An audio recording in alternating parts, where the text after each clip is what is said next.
to episode 1 of Distorted Entertainment. My name is Ethan Carpenter, and I'm joined by Dr. I Prefer Death Without the Core, Mitch Wade. I mean, it's true. Yeah, hey, everybody, how's it going? Ethan? I'm doing, dude, you're really nailing these intros. I just want you to know that you're going great.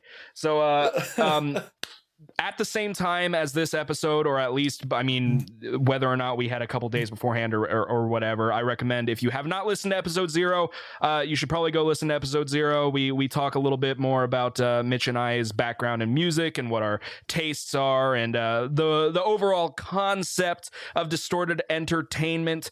But just as a quick rundown of the docket, and this is kind of how we're going to shape every episode here in the future. We got our intros out of the way. We want to talk about news in the entertainment world, whether that be music related, movies, video games, things of that sort. And then we will go into the meat and potatoes of distorted entertainment, which will be Mitch and I discussing the albums we gave each other, which for this episode, I gave Mitch Toxicity by System of a Down, and he gave me Esoteric Malacology by the band Slugdge. I may or may not mess up that name throughout this entire episode, and I'm completely okay with it.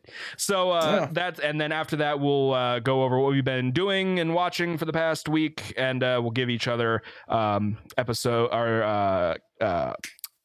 for the next episode, whenever that might be. And we'll leave it off on a song by one of my friends' bands, and that'll be quite exciting. Mitch, do you have any?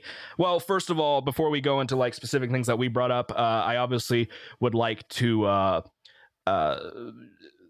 say, rest in peace to Chadwick Boseman, and the singer of Power Trip, Riley Gale. Both of them passed away very recently. Chadwick Boseman was suffering from colon cancer. Apparently he has had it for a few years now, and he did like 6 movies battling through chemo and things like that. And I mean, that shit's intense. I couldn't even imagine. I mean, he lost weight and bulked up for different movies, and he did that all while battling cancer. And for that, like, the dude's stronger than I'll ever be, Yeah. So, I mean, rest in peace, Chadwick Boseman. And, my condolences go out to his family and his friends, and same for Riley Gale. I've never really listened to Power Trip, but it's always sad when something like this happens. And I mean, I saw them live when they toured with Lamb of God and Anthrax, Deaf Heaven. It's not my style of music, but there was definitely energy there, and it was really, really good. And man, when I saw that, even though I'm not a fan of their music, that still hit, because I was like, dude's pretty young, and like I just saw them only a couple of years ago. Apparently, I can't believe he died at 34. That's relatively young, and so again, rest in peace to Riley Gale and Chadwick Boseman, and our condolences here at Distorted Entertainment goes out to all of their family and friends, and all of their fans, of course, as well, that hit. And we're gonna move on from that. So, in terms of other news that's a little less on the macabre side, this article I found is a little old. Not old. It's from August 12th, but the main thing is I can only find it on one website, so it might even be like complete BS. And I haven't read it. I don't care. It's more of just about the the headline. So this is from Metal Addicts, and I would like to discuss with you. Here's the headline: Corey Taylor says he wants to make black metal. Okay. Yeah. Well, how do you feel about that one? Well, first of all, can Corey Taylor even do a fry scream, or that is a good question? Black metal stuff. I mean, here's the thing: Corey is a good harsh vocalist. I think he's definitely come back. Like there was a time where he really kind of lost his scream, but if you've listened to, did you ever listen to the We Are Not Your Kind? I'm just going to answer with no. It's their newest record. Yeah, I haven't. I haven't listened to a Slipknot record since Volume 3. Okay. The two after that, you're not missing a whole lot, but the new one is actually not half bad. Was that the one that had The Devil and I, or is that the one prior to this one? That was 0.5, the Gray Chapter. That came before. 0.5 has a few good tracks. You have like Custer, The Devil and I, and I did like The Devil and I. It was a good track. I actually really like Custer. The Negative one is really good as well. That was the first song they released, kind of as a hey, we're sorry we've been gone. We were just kind of dealing with Paul passing away. That was good. But if you want to check out one song from the new Slipknot record, I highly suggest Nero Forte. That was the highlight of the record for me. All right. So I scanned through black metal. Yeah, so there's a little bit, and this kind of goes with something else I wanted to talk about. Corey released some singles, like single material. Which I haven't listened to at all. That is completely fine. Let me look it up on Spotify just so I don't mess up the names or anything. So Corey Taylor, he's starting to do a little bit of solo project music. He released a single which actually had 2 tracks. I don't know what that would be called, but I'm just going to call it a single or an EP. He released 2 songs. One is called Black Eyes Blue, and the other is called CMFT Must Be Stopped, and that's featuring Tech Nine and Kid Bookie. I've never heard of Kid Bookie, but I have heard of Tech Nine. So based on that, there is reading through this article, he's asked, what is some stuff you want to do? And Corey replied, if this story's true, like I said, it's the only thing I've been able to find specifically about like him wanting to do black metal. I would love to do something with quote, I would love to do something with Eminem, which would be rad, or even Ice Cube or Public Enemy, something in that realm, unquote. Corey added, quote, but then also maybe do something. I would like to try something with black metal. Would be sick. I don't know. I'm such a weirdo that I don't know. We'll see what happens, unquote. Corey, the song CMFT Must Be Stopped is a rap song. I mean, I figured with Tech Nine and everything. Interesting that you brought up Tech Nine, just because Surge did a song with Tech Nine. Did it? Well, if you didn't, I feel like Surge kind of works with anybody. That's fair. It's kind of like Travis Barker. Travis Barker does music with anybody. I'm pretty sure I have an album with Travis Barker. But so CMFT must. So let's talk about Black Eyes Blue first. Black Eyes Blue is a actually I have notes about it real quick. I'm gonna pull it up on the old Facebooks here because I don't want to. And because I have not listened to it in a minute. Just so you can. So you can interject this. You asked me if I had any news, and then you kind of just cut me off. I'm sorry. But I don't have any news. So I don't have news. There you go. You can clip this and put it at.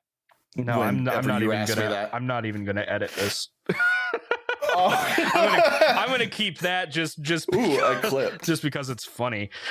So I apparently did not have any notes about Black Eyes Blue, but from my memory, nice. I just haven't listened to it in a little bit. It's a very pretty song. It's got some interesting, almost funk style guitar. I don't know if Corey is playing it himself. If he is, the actual guitar playing is not half bad. I'm a little iffy about the lead section. Not really to my taste, but the vocals are good. I've had no issues with Corey Taylor's singing voice, but it's very poppy with a kind of a funk undertone with some of the guitar work. It's pretty good. I've genuinely listened to it. Now moving on to CMFT Must Be Stopped. For those of you who don't know, I try not to curse, but CMFT stands for Corey Mother Taylor. Wow, this is a good song, I can tell. Yeah. So when it comes to this thing, it's weird because when you go back and listen to the self-titled Slipknot record, Corey does rap in that album. It's not like, oh yeah, I mean, that was like standard one rap. of the It's very staples. aggressive. That was the staples of like new metal at the time, kind of. Yeah, so he had some rapping parts, but maybe he's out of practice when it comes to rap. This isn't amazing. It's not horrible. It's definitely not the worst rap I've ever heard.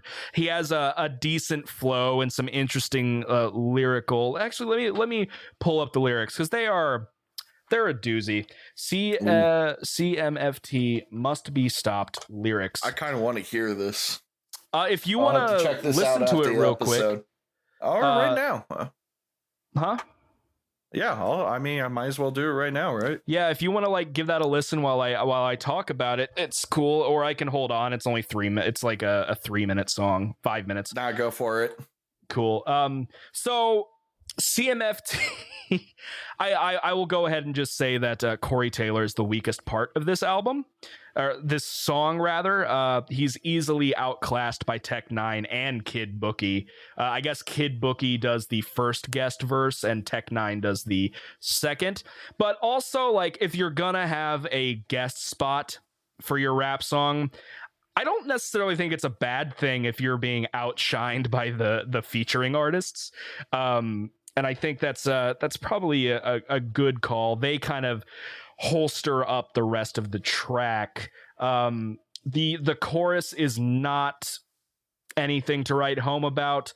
I don't need nothing, not a mother effing thing. I said I don't need nothing, not a mother effing thing. I don't need nothing.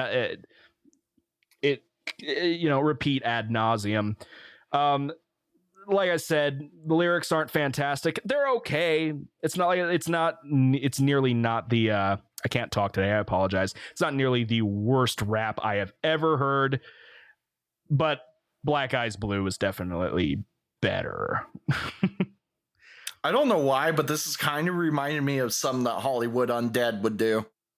I thought it was very I had like Limp Bizkit vibes because of course I did. I can see that. I haven't seen the music video, but apparently there are 27 cameos in the music video, including 22 different musicians and bands and 3 wrestlers.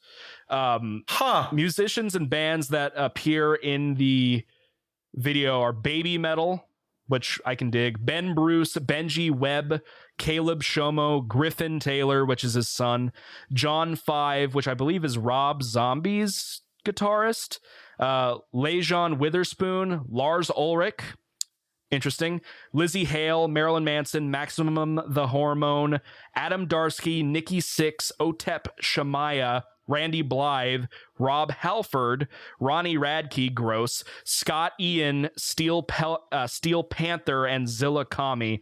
And then the wrestlers are Baron Corbin, Chris Jericho, and Corey Graves, which all hail King Corbin and Le Champion Chris Jericho. Wow.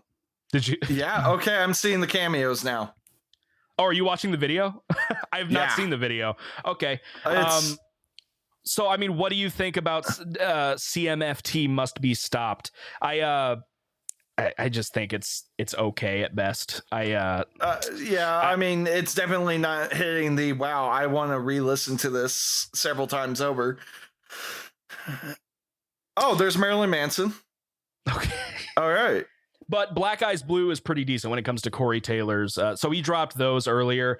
I'm excited to hear what else Corey has. I think he has more of a chance of going somewhere with his singles or his solo projects than, say, Jonathan Davis.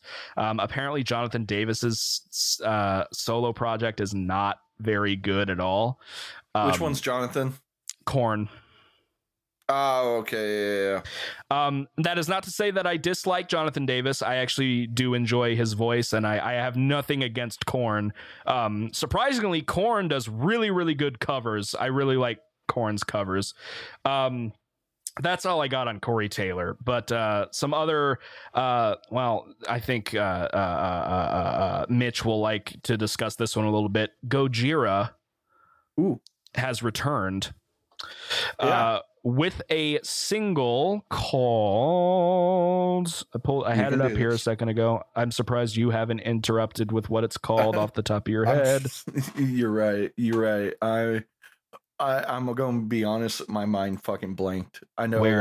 Another World. That's right. So yes, I started getting messages from Mitch when Gojira began posting teasers for what ended up being a new song. Here's my thoughts, and you can tell me if I'm wrong or not. Yep. Another World is very similar to Magma. Oh yeah, no, they definitely are continuing with a similar sound, and their sound's been constantly like changing, evolving slowly between each album. Mm-hmm. So this might just be a transition song. The other thing is they haven't connected it to a new album. They were just like, here's a song.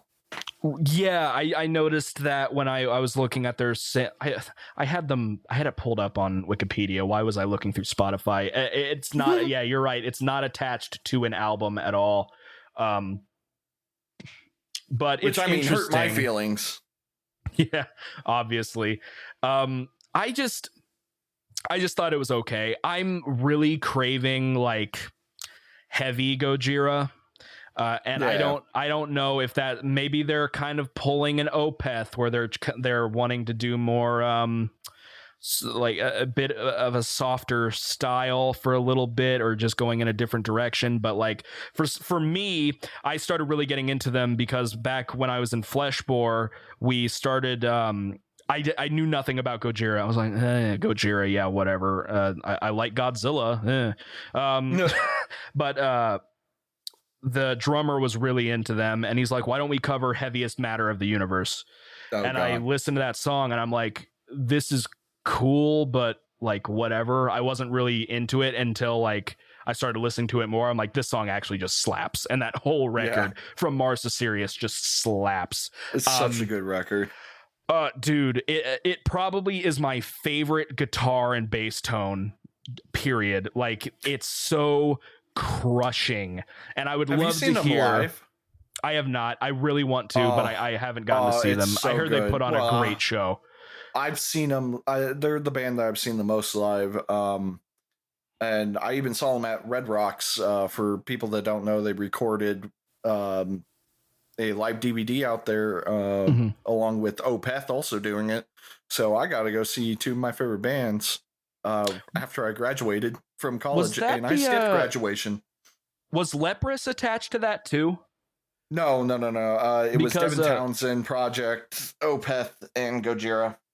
Okay, because I remember when I first rejoined Nail the Mix, they had that Leprous live track, but they, as a special bonus, they also had Opeth, which I thought maybe it was just recorded in the same area or the same tour. No, I think they just wanted to give two live prog metal rock sounds. Yeah, fair enough. But also, if you haven't listened to Leprous, I actually really dig Leprous. Or at least that song. I've listened to a little bit. I really like the song Below. That's their top rated track on Spotify. I've only really listened to Cole, the album. I don't know if I've listened to all of that or not.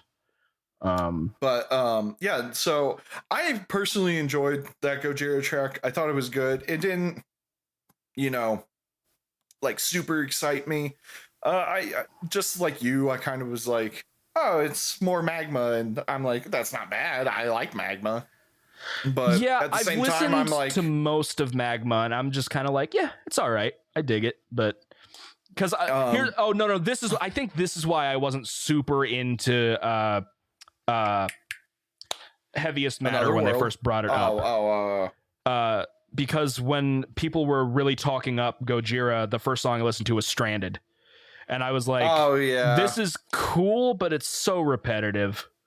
When honestly, I have a friend that really likes Stranded, honestly. Oh, it's a good track. Now I really dig it, but at the time I was like, okay, when it dropped, I don't get it. My heart like kind of sank. I was like, oh no, what is Gojira doing?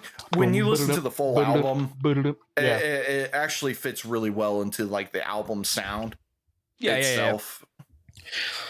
So yeah, that was I dig I liked the new Gojira track, but honestly I've listened to it maybe once and I haven't really felt the need to go back to listen to it again yet. I've listened to it like 5 or 6 times by now. I think it's been out for what, like a month now? Close to something like I am on there. Let's see if they have a exact date. No, it just says 2020.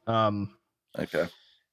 Yeah, it's decent. Well, here's a quick question for you, because I forgot that they weren't always known as Gojira. They were originally known as Godzilla, which is really weird. I feel like they would have a even worse time being called Gojira because that's the original name. But right. is there Godzilla work worth listening to? Yeah, it's more in the vein of their first album, which if you haven't listened to, I actually highly recommend Terra Incognita. I remember I think I've tried listening to it before, but I wasn't super into it. It's nothing like From Mars to Sirius or The Way of All Flesh or L'Enfant Sauvage or any of that. It was definitely, we are a new band. We really liked the sound of like death metal. And it is just heavy and crushing from start to finish. It's got some weird tracks on it, like Satan is a Lawyer is a really weird sounding one. I think I listened to that song first. I was like, this is interesting. If I was to like say anything, I would be like Clone, Lizard Skin, Love, Everything is Fire. Those songs are just start to finish amazing and heavy, and I absolutely adore the album. And anytime I listen to it, because back when I worked for the city of Bloomington utilities, I had a friend that I was introducing to metal, and he like really got into it. And basically I was like, man, you just pick CDs from my little CD collection that I have. Listen, and he grabbed the Terra Incognita and put it in. I was like, who the fuck is this? What am I listening to? This is awesome. And he's like, dude, this is Gojira. And I'm like, oh, I forgot the first album was good. Yeah. It's really interesting when you kind of like forget that a band sounds completely different than like some of their earlier work. Like because, well, their like second album, I just really don't dig it. It's not bad. The Link, but it was definitely The Link. It was definitely them like slowly coming onto their sound, their defining tone, but they hadn't fully realized it yet. And then From Mars to Sirius. Happened, and dude, Ocean Planet, the opener. It's so good. Planet. It's Backbone. So heavy. It's so Global heavy. Warming is such a good closing track. That's kind of a conversation I've had before. Like what albums just have like some of the strongest openings? Like one of my favorite records in terms of like, dude, these first few tracks are just amazing, is Nothing by Meshuggah. I think just those Stanga, Perpetual Black. Hold on. No, I don't want to listen to Nothing Else Matters. Spotify, what are you doing? Nothing. Meshuggah. I clicked on Meshuggah, not the album, dude. Where are you? There he is. Stanga, Rational Gaze is just a great track. Perpetual Black second, and Closed Eye Visuals. Just 4 really solid tracks. But then you look at like From Mars to Sirius, and you have like Ocean Planet, Backbone, and From the Sky. Just so good. Absolute madness. And I think for me, when it comes to like this, wait a minute, they covered music, Escape. They covered Metallica. Oh yeah. I didn't know that. Yeah. It's not on Spotify. Oh, they're huge Metallica fans. I'm sorry. Continue. No. But the one thing I really like about metal, and like there are other genres that do it, but like you can really get something out of listening to a full album. And this might be the prog in me talking, because concept albums and all that. But but like just like it's somebody who not only knows how to write a good song, but several good songs that constructs a solid album from the start to finish where it feels like everything flows together really well. Yeah. Oh, I love those. Like an example would be Flesh God Apocalypse's Labyrinth. A lot of people don't seem to like that one as one of their albums, but for me, I've heard good things about Labyrinth. That album just flows from start to finish really well. It ends beautifully. I mean, they always end on a piano track because they want to show off Francesco. And I mean, I love Francesco. He's a great guy. I follow these guys on I love the name Instagram. Francesco. Well, good news. 2 of the band members are named Francesco. Oh, heck yeah, dude. I love how they embrace like their Italian heritage. I mean, they came out with 3 wines. They sell their own pasta. Like, yeah. Have you tried their wines? Yes, I bought all 3. Are they actually good? Had a unfortunately you can't get the 2 I really liked. I think they're all good. I talked to an Italian friend of mine who I met through metal community. And I showed her the Fool, which is the last one they sold, and she's like, I hope you didn't pay a lot. That's like common table wine. And I'm like, I mean, I paid like $50 because I had to ship it from Italy. And she's like, so, I mean, they were selling it for $25, but then you got to pay all the shipping and shit. Oh, so, yeah. I mean, that's cross country, especially for alcohol. Yeah. Yeah. So I can understand that. But the Minotaur and whatever the white wine was that they were selling for Labyrinth, amazing. I loved them. I immediately went to their sales rep. I was like, what are sell them again. Come on, hurry up. I want to buy these. Yeah. And then she was like, no, we're not selling that anymore. I'm like, tell me the grapes. Tell me wines that I can buy. Tell me the grapes again. Tell me the kind of baskets you used. I need it. Yeah. So, yeah, they were good. They were good. At first it was gimmicky, but like I liked the taste of it. And a lot of metal bands are doing coffee and alcohols. I really want to try Metallica's Blackened Whiskey. I've heard it's decent. I wanted to try Opus Chocolate Stout, but they don't do it anymore. Bummer. Now they have a Pale Communion Ale for their album Pale Communion. Is that their new one? No, that came out when we were still in college. Okay. Their newest one, God, I can't even remember how to pronounce it. But their newest one's good. But I haven't given. Well, first of all, I think we brought this up, and did we bring that up this episode or episode 0? Episode 0. Yeah. Jeez. I've You've not only given listened to mostly Watershed. Yeah. Watershed. I've listened to most of Watershed. But something you mentioned, songs and bands that have songs that flow into each other, that's going to come up a lot when we talk about Slugdge. Because that is like ear candy for me. I love it when songs bleed into one another. It's absolutely awesome. And I think if we don't have anything else, I guess I do want to bring up new single by Napalm Death is really good. It's called Amoral. You should check it out. It's got a really cool punk influence, which is kind of cool. I mean, grindcore is hardcore punk and thrash metal, I believe is kind of how grindcore. But this is a very punkish. If you aren't big on Napalm Death, maybe check that track out. I highly recommend it.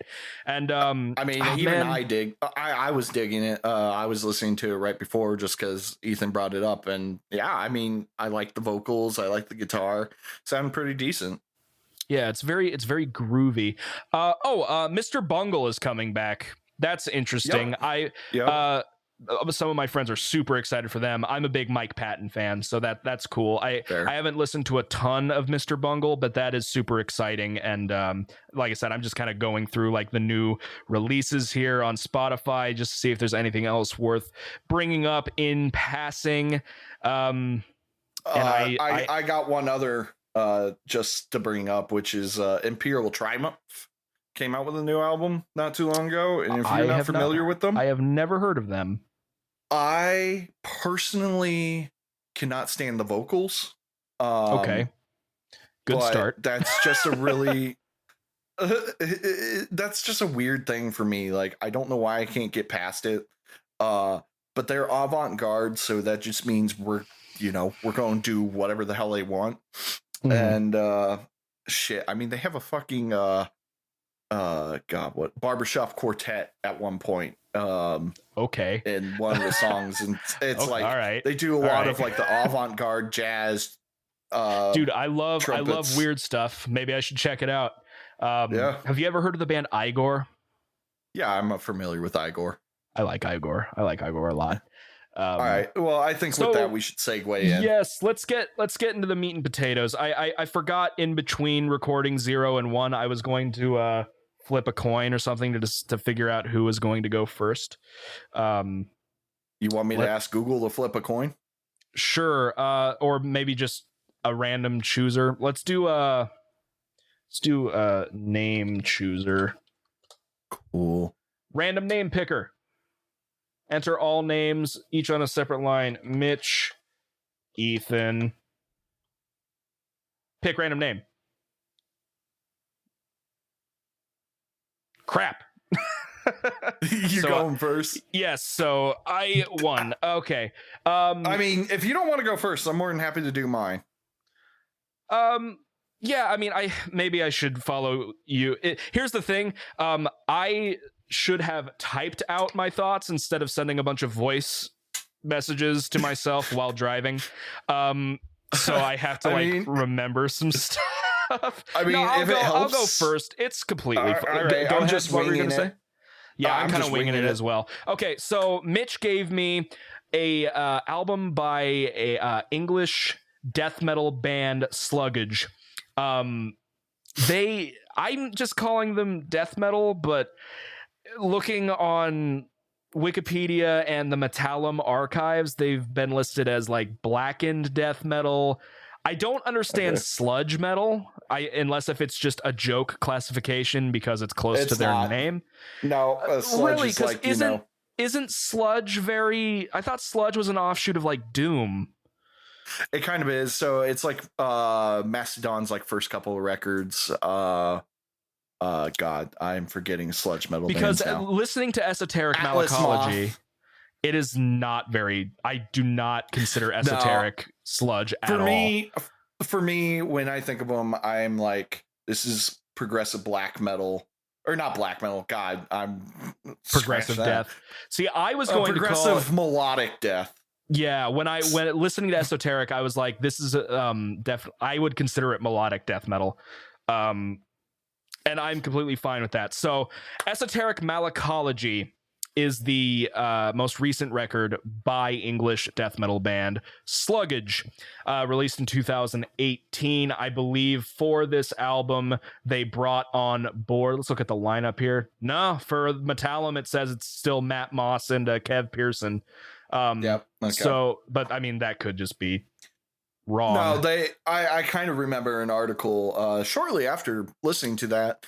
I think it was like Metal Hammer or Metal Sucks or something like that. It just popped up on Facebook, but they're like, Slugdge announced that Black Dahlia Murder drummer they're going to be their live drummer. Okay. Woo. Cool. And he's a really good drummer. So that's dank. Yeah, 100%. So Esoteric Malacology, I believe it is a 8-track album lasting nearly an hour. It's absolutely colossal. For what, did you start laughing? I did start laughing. It is colossal for me in terms of what in my opinion of this album.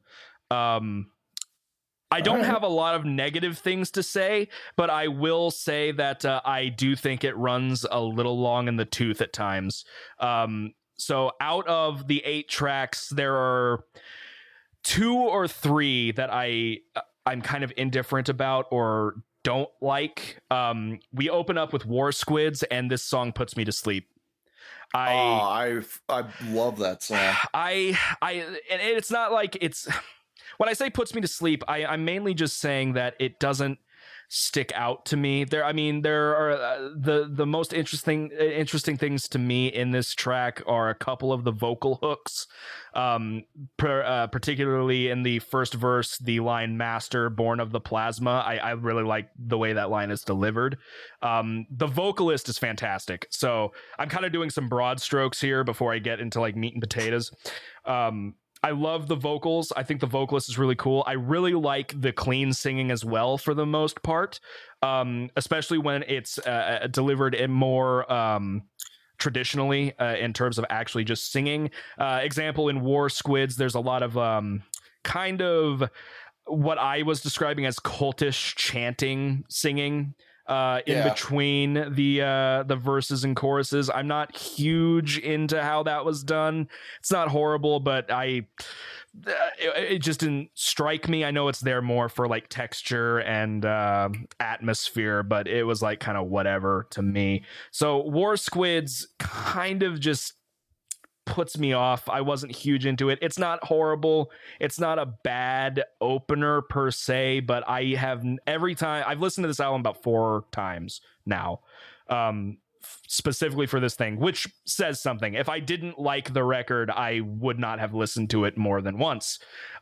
So I do enjoy this album, but War Squids just doesn't do much for me. It's hard to describe per se, but there's not enough hooks, there's not enough meat for me to dig into. Now, that being said, like we mentioned earlier, I am a slut for songs that bleed into each other. I love it. And that being said, War Squids fades into Crop Killer beautifully. I love the intro to Crop Killer. I believe the intro is a tapping guitar part. It might be bass, but I'm pretty sure it's guitar, with a really nice delay and atmosphere to it. I absolutely love it. And then once the actual distorted guitar comes in, it hits like a truck. I really, really like Crop Killer. It is a fantastic song. Yes. Okay. So Crop Killer, I like I said, I love the instrumentation of Crop Killer. You go into the Spectral Burrows, which again, the songs fade into one another, which I really, really dig. And the Spectral Burrows, the in between the more harsh vocals, you have a kind of a softer sung cleaner parts, and then at the end of the lines they kind of fade into the throat singing, which I really dig. Spectral Burrows, really good track. I think, no, it's not that one. It's Transylvanian Fungus that slows it down a little bit. Here's a good way, because I think for the next reviews I'm going to actually type out my thoughts. Actually, I planned on doing that myself. I meant to do it for this, but I kept putting it off. Like I said, I'm going to go into this. And it's fine. Like I'm gonna edit through a little bit anyway. I know that I typed out. Okay, so I found it. So some of my overall thoughts, I love, like I said, I love the harsh vocals. I wasn't big on War Squids. I love Crop Killer. I guess when I first was typing this out, I was meh about Spectral Burrows, but I have grown to like that song. Slave Goo World, the intro hits. I absolutely love it. Let me listen to this real quick. Why did I say I didn't like the intro to Spectral Burrows? I just played it a little bit and I love it. I love it. And then at the end it goes into... Yes, that's something I noticed. The end of Spectral Burrows, it kind of does this weird white noise transition. As the song fades out, it just kind of becomes noise. And then at the very beginning of Slave Goo World, you have just this immense riff with your heavy tremolo picking. That fast double bass wakes me right up, dude. I absolutely love Slave Goo World. I think Slave Goo World I would probably call the best track on the record, in my opinion. Okay. My opinion, or at least a very big highlight. I love Slave Goo World, and I think in Slave Goo World it has like a really cool... I really like the blasts, but that might be in Transylvanian Fungus that I'm trying to think of at the moment. Yeah, so when you go into in case of people are wondering about the cuts and everything, I sent a bunch of voice messages to myself on Facebook, giving myself notes. I should have written it down, but about 150, a minute 50 into Slave Goo World, you have some of my favorite, like, the drum sounds on this record are really good, and I'm sure they're programmed, but I don't care. I love how the blast that this sounds. The snare is just so punchy, and it's kind of an old school sounding blast in the background of all of the chaos going on. So Slave Goo World transitions into Transylvanian Fungus with a actually it's more of like a wind sound effect. I'm actively listening to this as I do it as well. Transylvanian Fungus, the album slows down a little bit, and I absolutely love me a chunky, chuggy riff. Transylvanian Fungus is another highlight for me, I believe. So apparently my notes, all I had for Transylvanian Fungus was I like the slower tempo and the riff sounds really, really dope. So that's cool. I like the transition into Putrid Fairy Tale. Putrid Fairy Tale is another track that doesn't hit me that much, similar to War Squids. The parts that I really like about Putrid Fairy Tale, however, are kind of like the vocal hooks here and there I do enjoy, but I do really enjoy the intro and the outro to the song. It's a very pretty intro until the distorted guitar comes in, and it's pretty heavy. And then when you go into Salt Thrower, which is an awesome song, it's also the longest track on the record, sitting at about 8 minutes 54 seconds. Really good track. A bit long in the tooth for me, a little bit. I like when I was listening to it, I felt myself zone out about halfway through until I came back in once it transitions to another part of the song, kind of re-grips me back into it. And then we end on something that I'm probably going to butcher the pronunciation of, Limo Vincit Omnia. Do you have any idea? Good enough. I mean, that's what it looks like. I don't know what language that actually is, so gotcha. It's not Latin, so I now clue. So for me, the outro kind of bores me as well.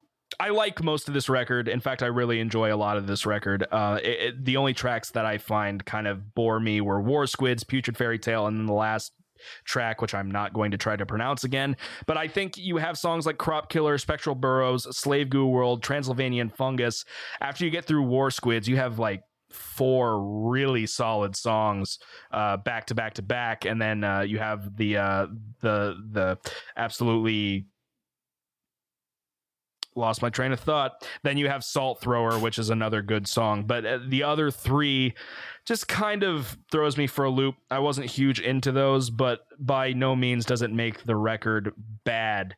Like I said, I listened to this thing front to back 4 times for the podcast, and I wish I was a little bit better at speaking my mind, but it's just late, and I think that's the issue at this point. Overall, I am glad that Mitch gave me this band because I had never heard of them, and I am very interested in listening to their other material, which I just realized that on Spotify, the Cosmic Cornucopia is their 3 previous albums before that album. But it's weird because it starts with their 3rd record, and then it goes back in time instead of starting with the first and going forward. So that interesting. I actually didn't know that. This is the only record by them I've actually listened to. My friends keep telling me to go and buy the Cosmic Cornucopia. Gotcha. Yeah, but at least on Spotify it goes in reverse order. So Esoteric is their 4th record, then it goes back. So something you guys should, I think the reason Slugdge came up in terms of Mitch and I riffing on each other at FedEx was we were talking about joke bands, and with Slugdge, a lot of their songs are about like slugs and mollusks. No. All of their songs are right, correction, about all of their songs, and most of their things are like puns, flying snails, uh let us War let us Squids. pray, War Squids, I hate Crop salt. Killer. I think a lot of them are just puns of different bands. Yeah, no, that's exactly what it is. Like Crop Killer is Cop Killer by Body Count. War Squids is War Pigs. I mean, they don't sound anything like those. Yeah, it doesn't sound like any of the songs or bands that they're parodying. It's just kind of like a, hey, reference look, we made. Yeah. Which, based on that, so are you aware that Metallum is like the most toxic website I've ever seen? Sometimes I'm aware. Like here one review for Esoteric Malacology, 0%. Wow. Like, dude, it's, and literally his thing is like, this band's a joke band. I'm like, okay. Like the lyrics are really well written too. Yeah, that is something. Yeah. So I did a quick glance over the lyrics of this particular record. It is well written. It's basically stories about slug gods and things of that nature. It's hard for me to wrap my head around, but the music is just good enough that I don't really care about the lyrics as I'm listening, but they are well done, so I have to give them props for that. Before I ramble any longer on Esoteric Malacology, I do recommend it. I think if you like death metal, you will probably like this record. Like I said, there are a couple of points that dip in the quality, but once you get into the from track 2 to basically 7, because Putrid Fairy Tale is not my least favorite song on the record. Basically, the opener and the ender for me, or the closer rather, are just kind of meh, but then everything in the middle is pretty solid. I'd probably give it like a 7.5, 8, something like that out of 10. All right. Recommend it. It's a good record. I'm definitely going to listen to more Slugdge in the future. I mean, I definitely recommend it. I honestly like every song on there except for like the very last one. Yeah, absolutely. Like, give me your thoughts. Am I just dead wrong about some stuff? I know that I didn't really go into as much detail as I was hoping because I didn't feel like listening to every 50-second voice thing I sent myself. I apologize, guys. It's episode 1. I'm working on it. We'll definitely be more prepared. We kind of, to just give everyone context, we kind of talked about this in episode 0, but I was dealing with a lot of like mental stuff and just bad location to do any of this. We've actually been talking about this since like December, January, I think, some like that. And I finally told Ethan, like, yeah, I'm just going to get ready and do this. And like prior to doing this, I was setting up all my recording equipment.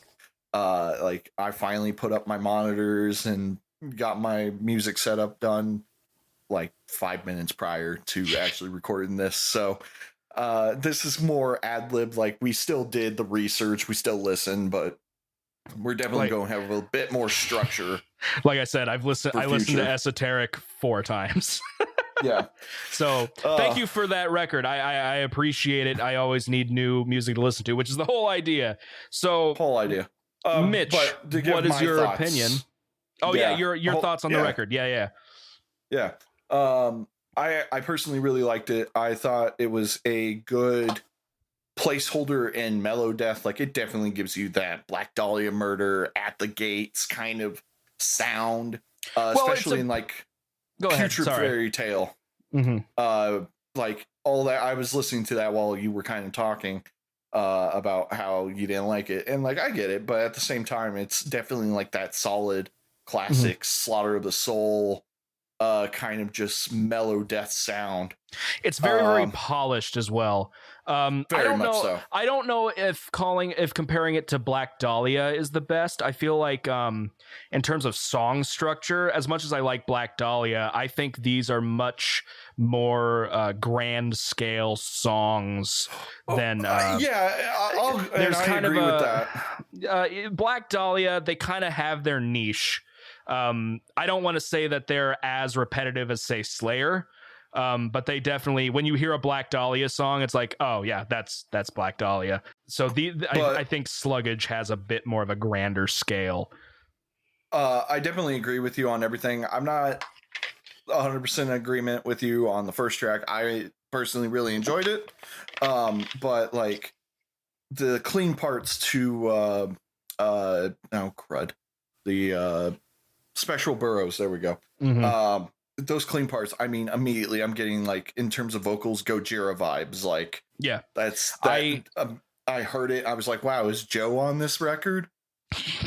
I love that death metal isn't like afraid to have some cleaner singing and melodic moments to it. Right. Anybody that knows me, I really love Cattle Decapitation, and it's not kind of in the same vein. There's a little bit of it on Death Atlas, but having melodic screaming and having stuff like that, it just adds another layer to what you can do in death metal. So it's not just always, as much as I like a band like Cannibal Corpse, you know, it's just more interesting to me when you have more dynamic vocalists. Yeah, and I just like dynamics in general, which is why I lean towards more of the progressive death metal, like older Opeth and Gojira and everything, where, you know, all of a sudden, especially with Opeth, you got like this heavy like death riff and like guttural vocals, and all of a sudden it's like a nice little 12-string guitar solo. Absolutely. Yeah, I mean, but yeah, I absolutely love this album, and that's why I kind of wanted to recommend it to you. I felt that it was, since you liked, you know, some mellow death and Gojira and stuff like that, I felt it was like a good, nice blend of like that bit of prog with a lot of the mellow death. Yes, absolutely. It was a solid choice. I'm digging it. I dug it rather. Yeah, and hopefully you'll dig it some more. Indeed, I'm probably going to listen to some of their the rest of the, well, not all of it, but some of the cornucopia collection tomorrow at work. So now, all right, what is your opinion on Toxicity by System of a Down? So to give some preface to this, I have heard System of a Down before. I'd be very surprised to many people haven't heard of them. Like, well, they were big in early 2000s, yeah, and like I've heard Aerials before and Chop Suey, Toxicity. So I just never listened to a full album before by them. Yeah. And Toxicity was one of my first like full metal records as well. It was one of the first ones I got my hands on. I could see that. It was burnt, but you know. I actually for a long time had their entire discography legally downloaded. Before I went through a lot of my music and got rid of the legally downloaded stuff. Yes, and just the stuff I didn't listen to. And I never actually really listened to them, even when I had their entire discography. And so I guess I'll give my overall opinion. Not a fan, but I do like some of it, and I do see the appeal of it, and more importantly, I see the importance of it for like that wave of metal that was coming in during that time. It definitely like hallmarked the sound, but also they had their sound, and it was just them. Yeah, System is a very unique sounding band. And Toxicity definitely has moments where they lean really heavily into that. So, yeah. So things I liked. I do like Surge's voice when he's like doing the clean singing, not really the talking or yelling that he does.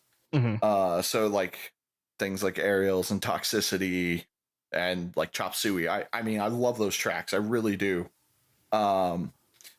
But the more like new metal, like heavier kind of sound that was more just about rhythmic stuff, not my thing. I enjoy the lyrics. I think the lyrics are, I mean, really impressive and sometimes repetitive beyond what I can stand.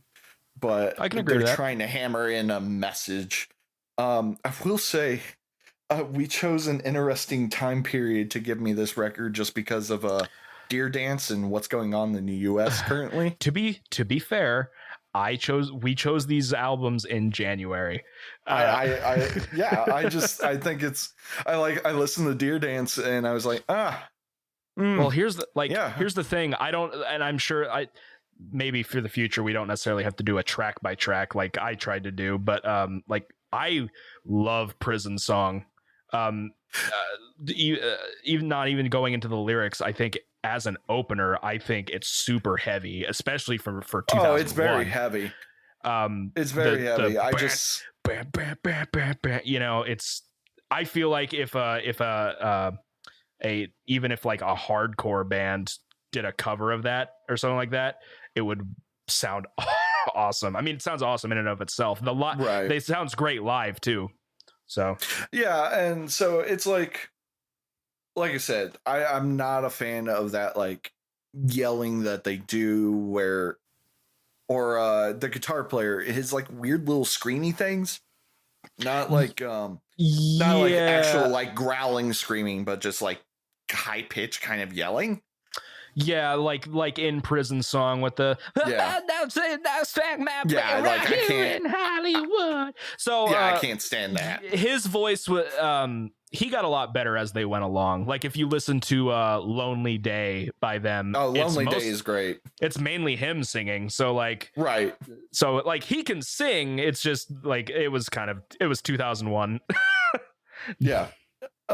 So as a whole record, again, I see its importance. I get why it's important, why people like it. It was definitely a album of the time, like looking at other things coming out during that. I mean, that was the whole new metal kind of age between like the 90s and early 2000s. I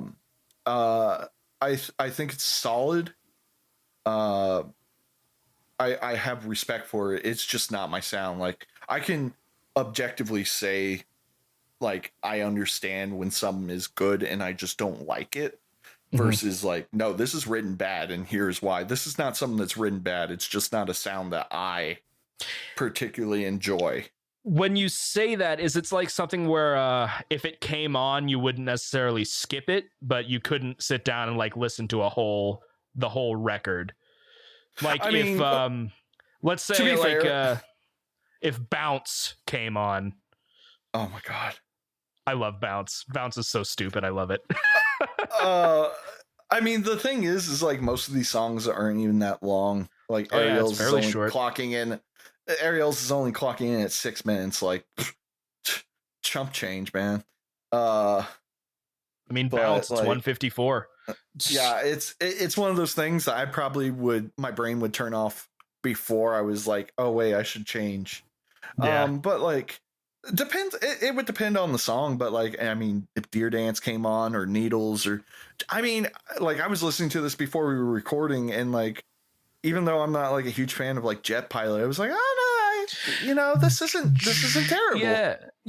Jet Pilot's lyric. I've always tried to be like, what is this song about? And I actually found, I think I listened to Anthony Fantano's review of it recently. I know, but it popped up in my feed. I was like, you know what? It's only like a 6-minute video. And like he pointed out, I was like, oh yeah, they said that Jet Pilot does not mean anything. Like, oh, all right, that makes sense. But I like it. I think it's fairly heavy. I think it's impressive that just a lot of the songs are heavy and it's not like it's death metal or thrash. It's just really unique. I like how I'm interjecting way too much. I apologize. No, you're good. I prefer this. I wanted to stay quiet mostly because during Esoteric, because you were basically just saying things I agreed with, except for like War Squids and Putrid Fairy Tale. Yeah, but this is also I think it's way easier to dissect Toxicity in terms of because I think Toxicity is a lot more easily digestible than say Esoteric. Even though I really like Esoteric, I've also been listening to Toxicity since I was in high school. So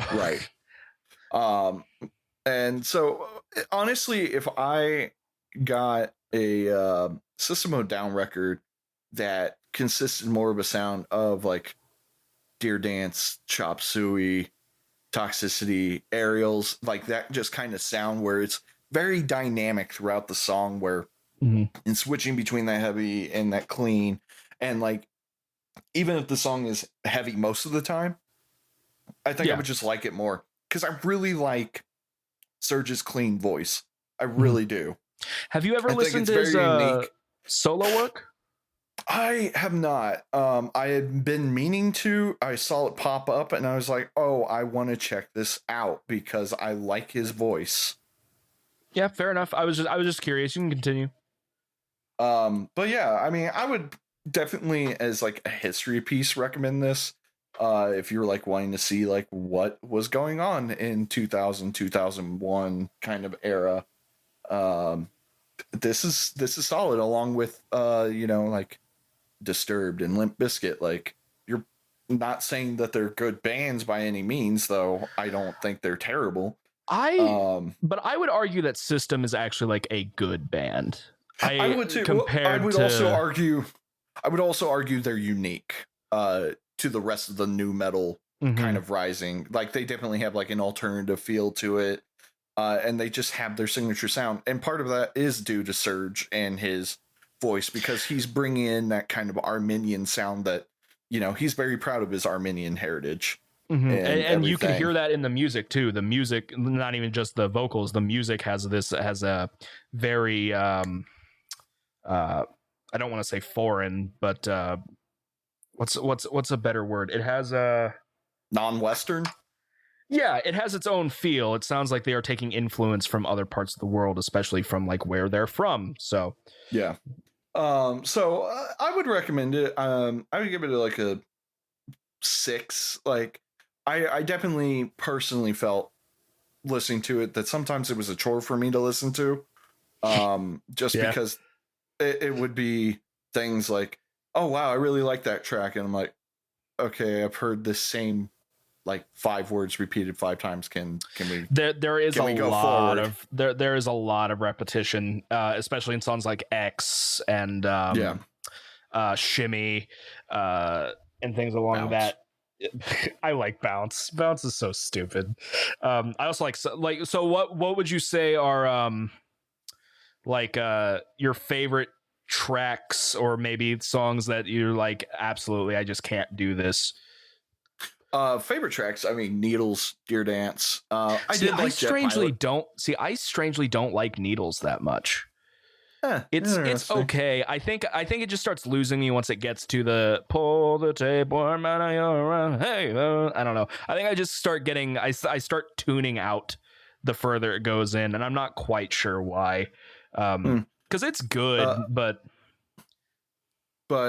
Chop Suey, Toxicity, Aerials. I mean, I absolutely love those. The rest of the album, either I just don't want to hear it all, or I could take it or leave it. But especially Bounce. Bounce can go away. I know you love it. I know you think it's funny. It's so stupid. I just couldn't. I couldn't. What's your opinion of Psycho? I mean, I like the space intro. Yeah, it's solid. I think it's a very once it gets in, it's very heavy, which I like. But I'm a caveman, so I'm fine with zeros. I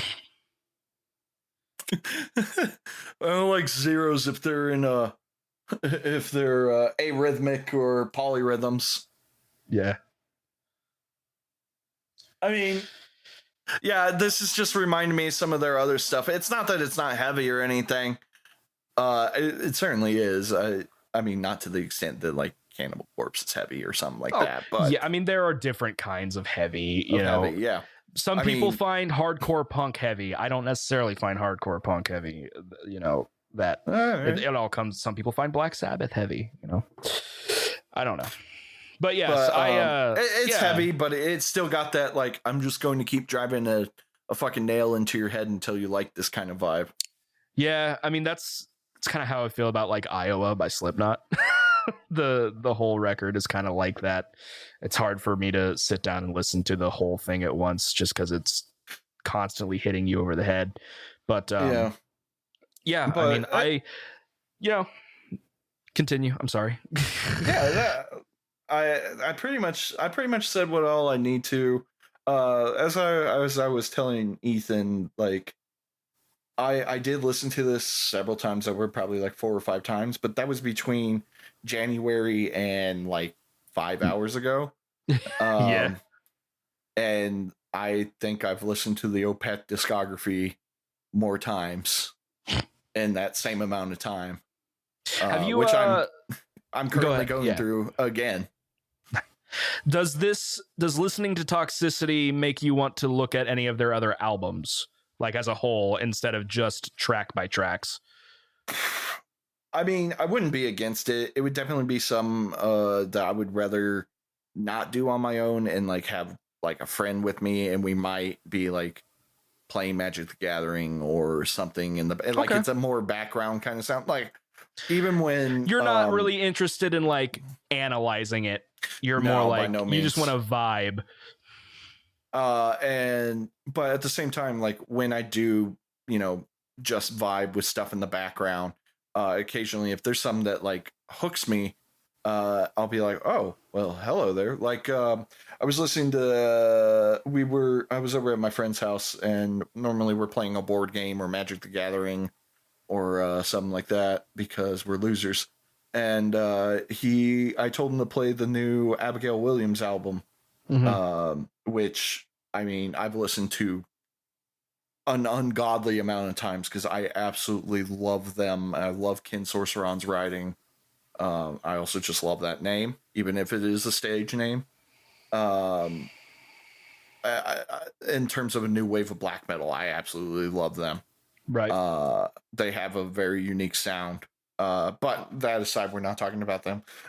He had that playing in the background, and I didn't even recognize it for like 2 seconds. And then all of a sudden I hear clean singing. I'm like, are they doing clean singing in this record? And he's like, yeah. And I'm like, I need to buy this. This is wicked. Interesting. I don't know if you've listened to the newest one, but I have not. I think it's like To Walk Beyond the Dark. I absolutely recommend it. It's not the one I'm going to recommend to you, but if you wanted to just like get something out of the way so I don't recommend it down the line. If you like Abigail Williams at all, especially their more ambient kind of orchestral sound, I definitely recommend that. Gotcha. Geez, System's first record is 51 minutes long. I was just looking around. I really like the track Sugar. Sugar's really good. Sugar is not terrible. Oh God. I don't know if I could do 50 minutes of System. It's a lot. But apparently their first some people say that their records get better as you go, but of course some people are like, their earlier stuff's better, I mean, shit, that's everyone. Anyway, I mean, there are people. Bounce is a good song. Let's continue. Enough about that. Bounce is great.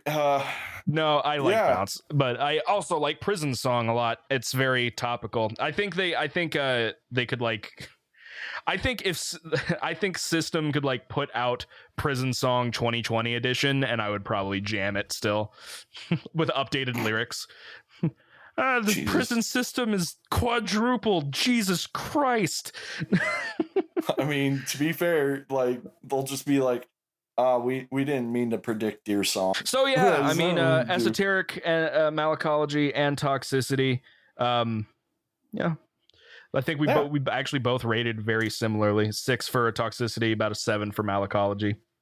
Yeah. And well, anything else you've been listening to or playing? Oh, you went for the transition. Nice. I did. You did. I appreciate you. I've been listening to a ton of. I do a lot of podcasts now. So like I'm a dumb nerd, so I really like cryptids and things like that. I'm listening to Chilluminati and which you told me about them when you were working at FedEx. Yeah, so I'm actually following them on Patreon at the moment, so I'm in their Discord, and I get to talk to a lot of other people that like ghosts and Bigfoot and dumb stuff like that. Look at this real fan over here. I mean, I may or may not have also done that because they were looking for a audio engineer, and but that apparently that listing is gone now, so I don't know. I've also been listening to a lot of Cox and Crendor. Very entertaining. If you just want a podcast about two idiots talking to each other. I'm kidding. I love you guys, Jesse and you mean Crendor. This podcast? Oh, I mean this. Oh, dude. There's that. What's my recent listening, Ben? Facebook, please. Not Facebook, Spotify. For some reason I've been listening to Andrew WK. I don't know. His newest record is honestly not that bad. It's got a couple of like really decent tracks. Obviously I've been listening to Slugdge. I've done a little bit of System just because I've been on a little bit of a kick with them. The Offspring has come up here and there. What's my recent searches look like? I have not looked for 3 Days Grace. Why is that there? I have not looked at Doris. Why is that there? Oh, it's separate, dude. Your desktop one and your phone one is separate. That's stupid as hell. That is very dumb. Kyle Kinane released a new record. He's a comedian, very funny. Highly recommend. I was telling you in between, I started getting into a Pig Destroyer. They have a song called Army of Cops, which is really good. I dig that song. A little bit of Napalm Death, a little bit of Meshuggah, a little bit of At the Gates. I've been doing that, and I've also been doing audiobooks. So I'm on the newest Maximum Ride novel, and everyone's saying it's the worst thing that they've ever read, but I'm like, this is better than the last book, at least so far. Maybe I'm only about halfway through it, so maybe it like tanks in the last half, and if so, I'm going to be very mad at James Patterson because he could just let it die, and he won't. So that's kind of where I'm at. I haven't really been. Oh, I'm so dumb. I do Twitch streaming, so of course I've been playing games. I don't really play games. I don't really play games. I just finished The Godfather Dawn Edition, which is a game based on The Godfather. It's very fun. And then I'm trying to get footage to start doing more game reviews back on my Goodnight Productions channel, which I think this will be uploaded on. So I finished that, and I started playing my first actual, like, intentional, I'm going to sit down and finish Star Wars Knights of the Old Republic, also known as Coder. And that is going swimmingly, actually. So I've been doing that. I'm looking forward to the Marvel's Avengers game. I don't know if I'm going to buy it, but it looks interesting. And outside of that, I've been playing Monster Train. It's a fantastic deck builder if you have not played that. Television, I've been watching Hannibal. Hannibal is fantastic. If you have any interest in like Silence of the Lambs, Red Dragon, that whole world with Hannibal Lecter, fantastic show. It's impressive what they got away with in terms of like what they were allowed to show on NBC. And I've been watching that with my mom, and which is interesting. I didn't think she would like it, but we've loved it. And I started watching The Irishman with my dad the other day, which is like a 3-hour mob movie. We got about 2 hours in, and we're going to finish it at a later date. So that's just kind of been what I'm doing. I never TV shows. My mom also does it. Like, she'll just pause movies and stop watching and then like come back to it later. And I don't know how people do it. Well, it was a 3.5 hour movie. It was 3.5 hours. I get that, but and like, my dad's also really anal about stuff. So it hit 6 o'clock, and he's like, "I gotta watch the news." I'm like, "All right, cool. I'm leaving." Right. Yeah, I don't know. Like for me personally, like if I'm sitting down for like it's one thing if I'm not going to like binge watch a TV series. Not that I haven't done that, but you know, for me, like if I'm sitting down for a movie, even if it's like a 3-hour long movie, I'm going to sit through all 3 hours unless like some emergency comes up. I might pause it to like make some food, but I won't go like days or weeks in between. My mom does it all the time, and we'll be like watching a movie together. Like I think she did that with the Quiet Place, and like how are you going to leave in the middle of A Quiet Place? That movie's like, great. It got to a really good part, and then she's like, "Hey, I need to go take a nap," and I'm like, "What do you mean you got to go take a nap? You're able to sleep right now." I liked A Quiet Place a lot, except for the ending. I thought the ending was kind of dumb, but yeah. No. Well, I'm excited for the second one. Yeah.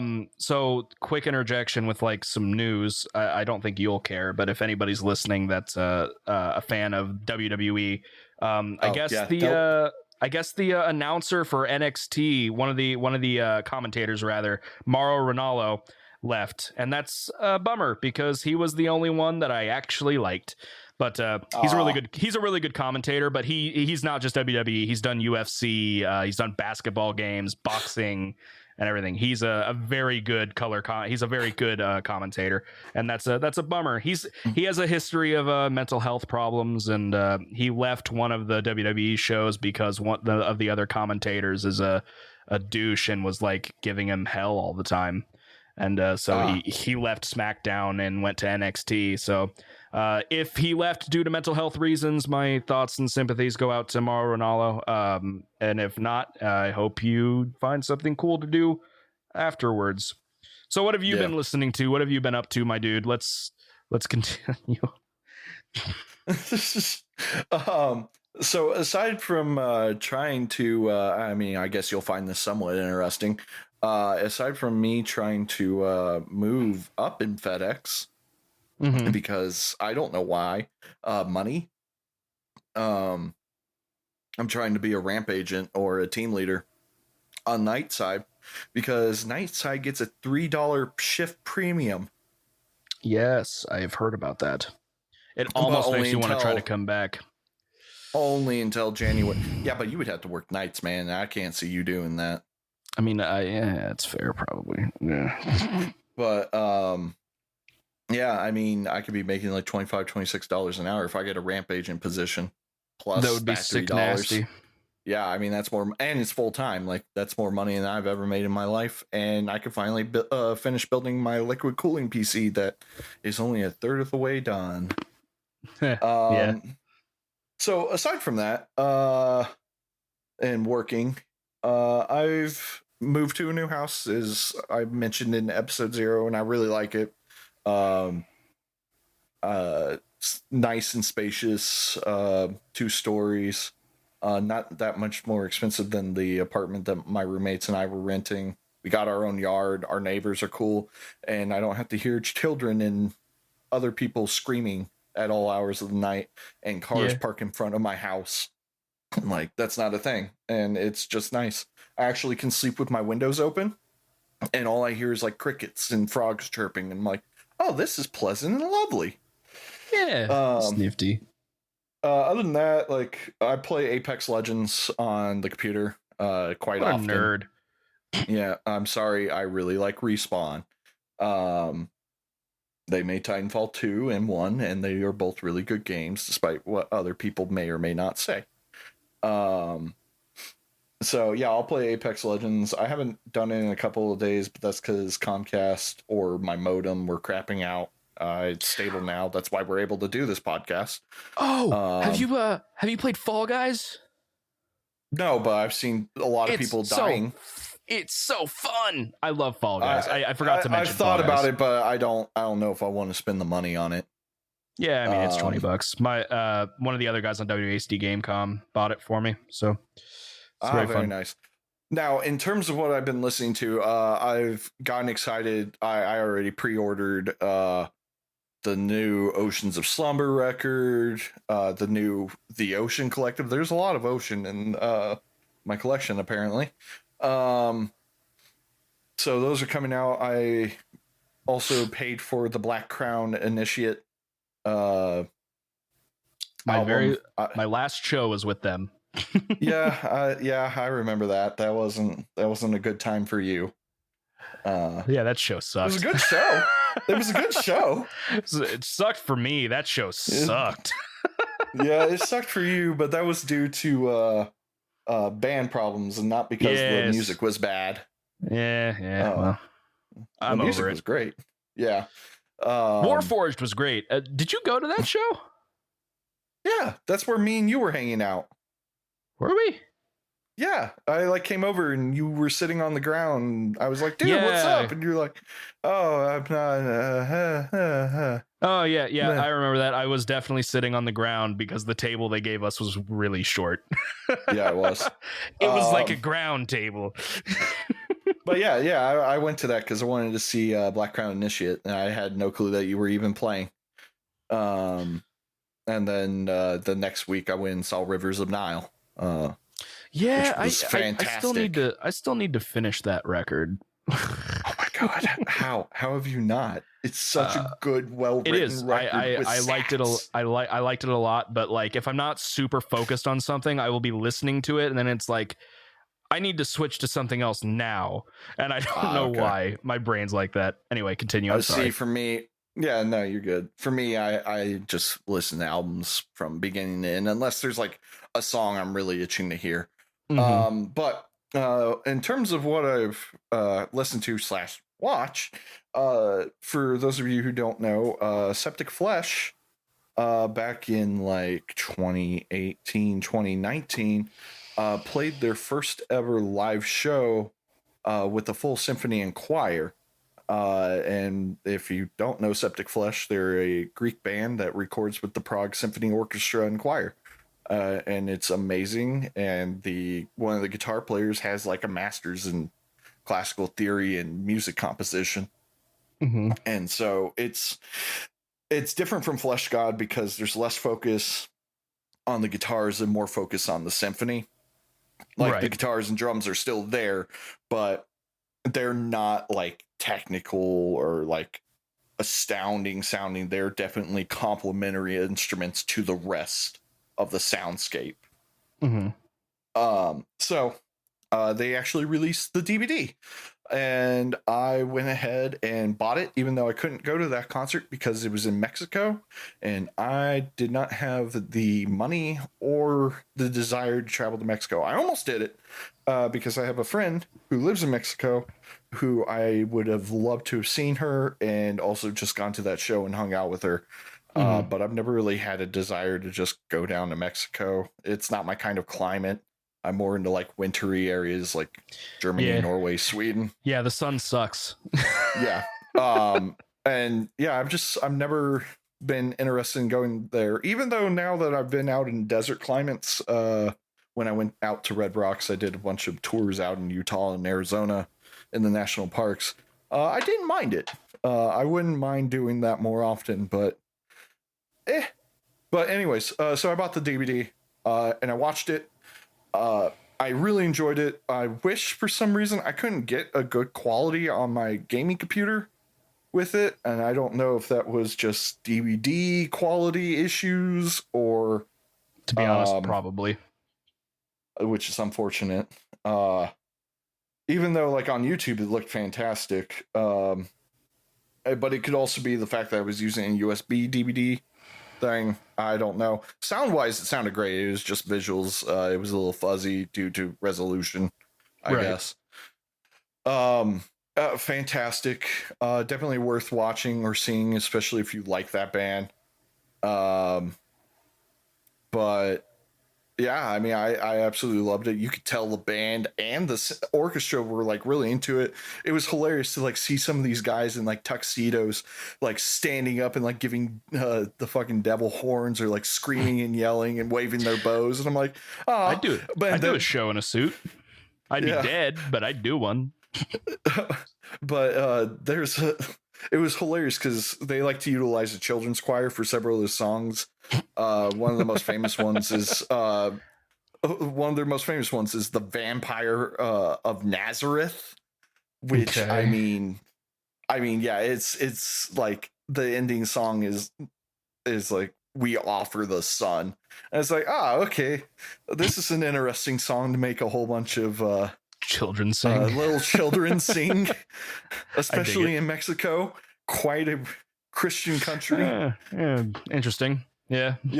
I mean, like they sang Dante's Inferno, which is literally like talking about like the father and mother of the Antichrist. And I was like, okay, cool.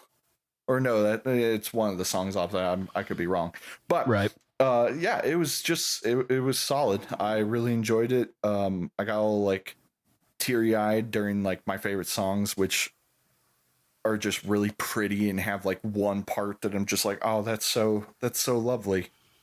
Please only do that part because that's the best. Right. So yeah, that's pretty much it. I watch YouTube a lot, like gamers and streamers, because I like to turn my brain off. Yep, I've been watching a lot of Northern Lion. I'm trying to decide if I want to watch his playthrough of Doki Doki Literature Club or if I just want to play it myself because it's free. Play it yourself. Okay. Have you played it? Play it. I know everything about that game. Play it. Okay. I guess I'll play it. I put it this way. I wish I had played it instead of watching other people play it. It's one of those games that I'm like, you have to experience this yourself. So, I mean, do you know anything about the game?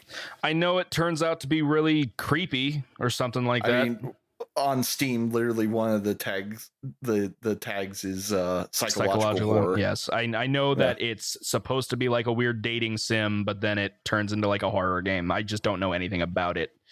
At least that I remember. Maybe I've had it spoiled, but I don't remember it anymore. I definitely recommend playing it. Maybe I'll do that once October hits.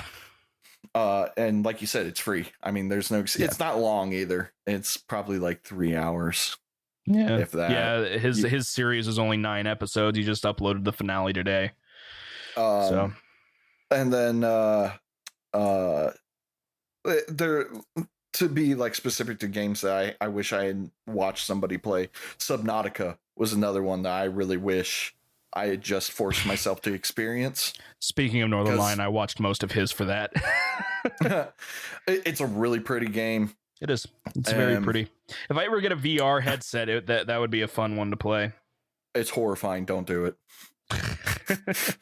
I also have glasses, so like it's hard to. Well, no, it's not. You can adjust the focus. It's like binoculars and everything. You don't have to have glasses to utilize them. You just have to adjust the focus. Nifty. I had a friend that had a VR headset, so he let me go and play Subnautica, and I like got in front of one of the big creatures and immediately ripped the thing off. It's like, nope, not doing this. Not good. All right, nifty. Anything else to add? Any news or?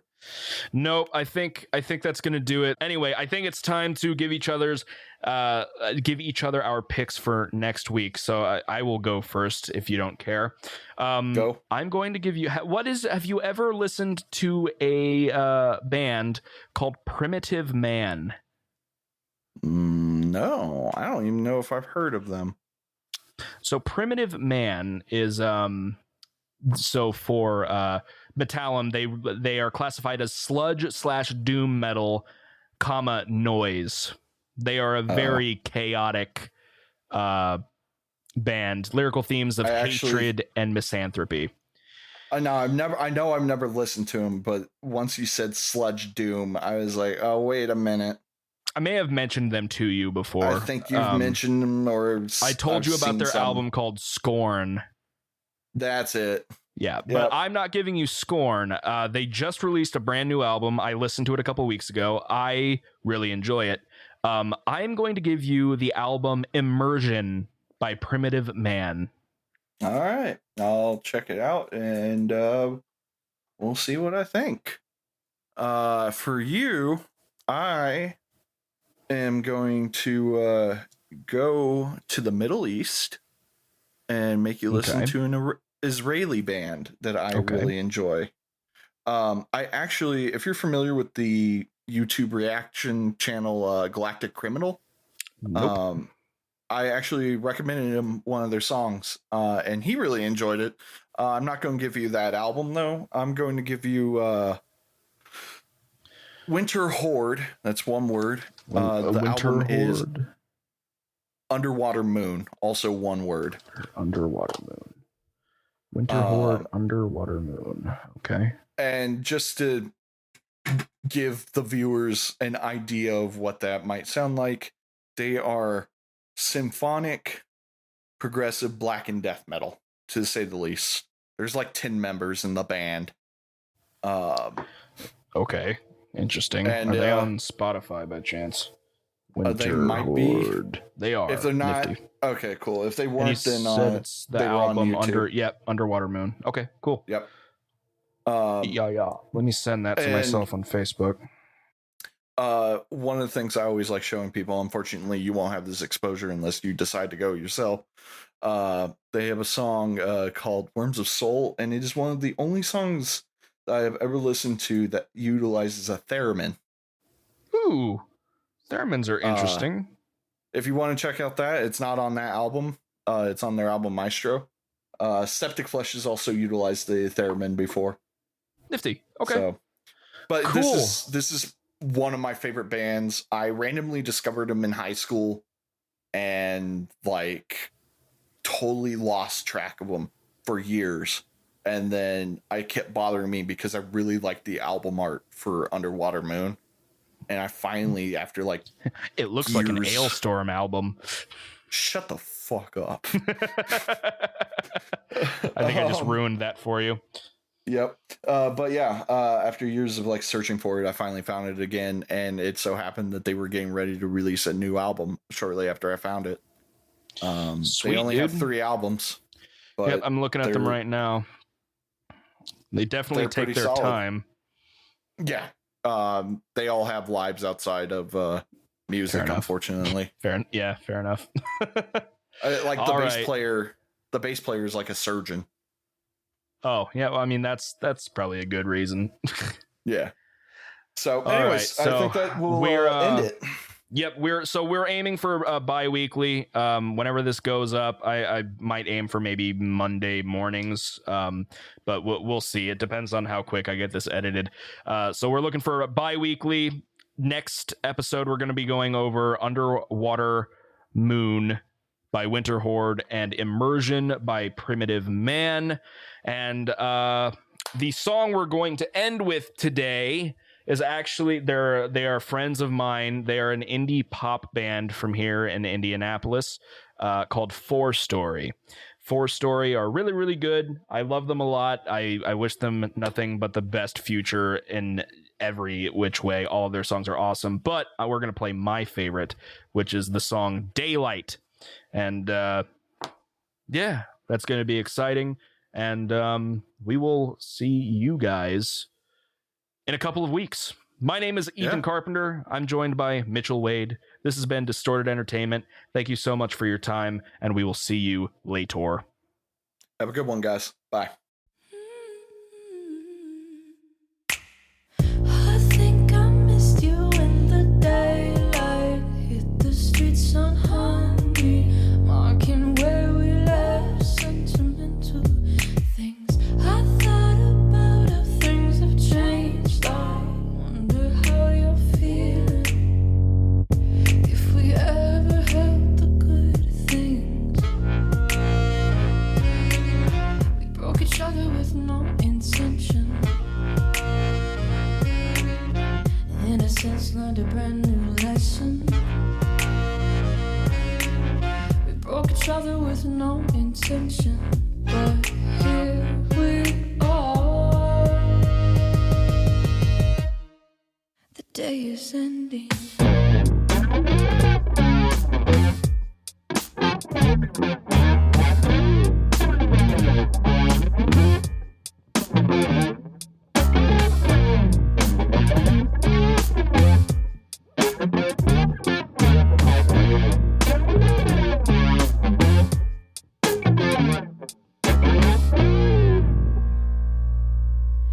I think I missed you in the daylight. Sank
my companion.